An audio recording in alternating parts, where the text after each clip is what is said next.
Menghadapi babak 8 besar Piala Presiden yang akan berlangsung di Stadion Manahan Solo pada 3 dan 4 Februari, tim Sriwijaya FC yang menjadi juara grup A memilih untuk mempersiapkan diri di Palembang.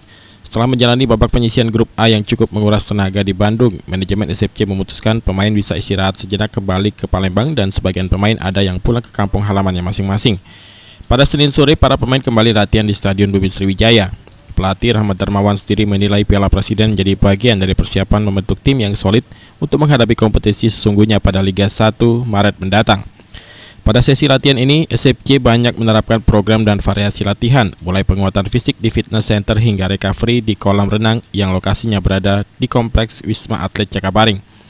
Meski sudah masuk 8 besar, Coach RD tetap menginginkan adanya uji coba karena masih banyak pemain SFC lainnya yang juga memerlukan menit bermain.